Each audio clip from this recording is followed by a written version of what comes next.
സംസ്ഥാന ബജറ്റിൽ സർക്കാർ ജീവനക്കാരെ അവഗണിച്ചെന്ന പരാതിയുമായി federation of state employees and teachers organisation പ്രതിഷേധ പ്രകടനം നടത്തി.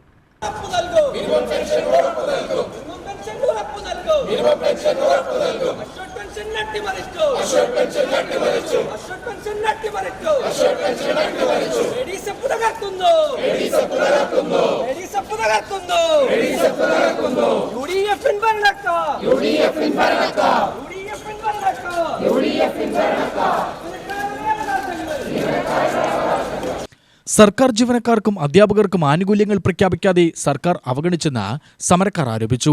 ശമ്പള പരിഷ്കരണം, ക്ഷാമബത്ത, ലീവ് സറണ്ടർ, അഷ്വേർഡ് പെൻഷൻ എന്നിവ പ്രഖ്യാപിച്ചില്ല. പ്രതിഷേധം ഓർഗനൈസേഷൻ ജില്ലാ ജനറൽ സെക്രട്ടറി നൌഷാദ് അലി ഉദ്ഘാടനം ചെയ്തു. ഇടതുപക്ഷ സർക്കാർ ഉണ്ടാക്കിയെടുത്ത അടിസ്ഥാന മേഖല ഉണ്ടാക്കിയ പുരോഗതിയുടെ ബാക്കി പത്രമാണ്. ആ രീതിയിലേക്ക് വരുമാന വളർച്ചയുണ്ട്. ആ വരുമാന വളർച്ച മറച്ചു വെച്ചുകൊണ്ടാണ് ഇവിടെ ഇല്ലായ്മകൾ പറഞ്ഞുകൊണ്ടിരിക്കുന്നത്. ആ ഇല്ലായ്മയുടെ യഥാർത്ഥ കാരണക്കാരായ BJP സർക്കാരിനെ കുറിച്ച്, കേന്ദ്ര സർക്കാരിനെ കുറിച്ച് യാതൊരുവിധ കാര്യങ്ങളും പറയുന്നില്ല. എന്ന് വച്ചാൽ BJP വിമർശിക്കുന്നില്ല. വരുമാനത്തിന് പഴുതടയ്ക്കുന്ന കേന്ദ്ര സർക്കാരിന്റെ പോരായ്മകൾ ഇവിടെ പറയുന്നില്ല. കേരളം തനത് വരുമാനം മെച്ചപ്പെടുത്തിയത് പറയുന്നില്ല. അങ്ങനെ പറഞ്ഞാൽ കഴിഞ്ഞ ഇടതുപക്ഷ സർക്കാർ കഴിഞ്ഞ 10 വർഷം ഉണ്ടാക്കിയെടുത്ത മുന്നേറ്റം പറയേണ്ടി വരും. അതൊന്നും പറയുന്നില്ല. ഒറ്റ വാക്കിൽ പറഞ്ഞാൽ ഈ ബജറ്റിനകത്ത് സാമ്പത്തികപരമായ ഒരു അപകടാവസ്ഥയും അവർക്ക് ചൂണ്ടിക്കാണിക്കാൻ പറ്റുന്നില്ല. എന്ന് പറഞ്ഞാൽ സാമ്പത്തികപരമായ ഒരു അപകടാവസ്ഥയും കേരളത്തിലില്ല എന്നാണ് സത്യം.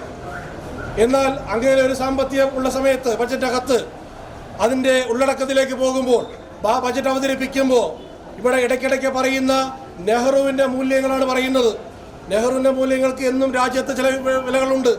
അത് വെച്ചുകൊണ്ടാണ് ഇവിടെ പറയുന്നത്. ഈ ബജറ്റ് അവസാനിപ്പിക്കുന്ന വേളയിലും ധനമന്ത്രി ചാർജുള്ള ചുമതലയുള്ള മുഖ്യമന്ത്രി പറയുന്നു, ഞങ്ങൾ നെഹ്റുവിൻ ആശയങ്ങൾ, നെഹ്റു മൂല്യങ്ങൾ സംരക്ഷിക്കുന്ന പറയുന്നത്. എന്താ നെഹ്റു മൂല്യാശയങ്ങൾ പറയുന്നത്? ക്ഷേമ പെൻഷൻ പുറകോട്ട് പോകുന്നു, അതാണോ നെഹ്റുവിൻ മൂല്യം? ഇവർ പറയുന്നു ഞങ്ങൾ ഇനി ആസൂത്രണ കമ്മീഷൻ ഇല്ലാതാക്കുന്നതാണ്. മുമ്പ് ഒരു ആസൂത്രണ കമ്മീഷൻ ഇല്ലാതാക്കി നമുക്ക് ഓർമ്മയുണ്ടാവണം. കേന്ദ്രത്തിൽ അധികാരത്തിൽ വന്ന ഉടനെ BJP ചെയ്തത് രാജ്യത്തെ ആസൂത്രണ കമ്മീഷനെ പിരിച്ചുവിട്ടു. പകരം നീതി ആയോഗ് ഉണ്ടാക്കി. അവിടെ മുതൽ തുടങ്ങി സംസ്ഥാനങ്ങളുടെ പ്രയാസങ്ങളും ബുദ്ധിമുട്ടുകളെല്ലാം ഫെഡറൽ അട്ടിമറിക്കലെന്ന് പറയുന്നത്. അതേ നിലയ്ക്കാണ് ഇപ്പോൾ അധികാരത്തിൽ വന്നിട്ടുള്ള VD സതീശൻ ചെയ്യാൻ വേണ്ടി പോകുന്നത്. KGOA ജില്ലാ സെക്രട്ടറി R സാജൻ അധ്യക്ഷത വഹിച്ചു. ജില്ലാ secretary K Santhosh Kumar, K Mahesh, Manish Krishna, B Rajesh എന്നിവർ പ്രസംഗിച്ചു. UTV news, Palakkad.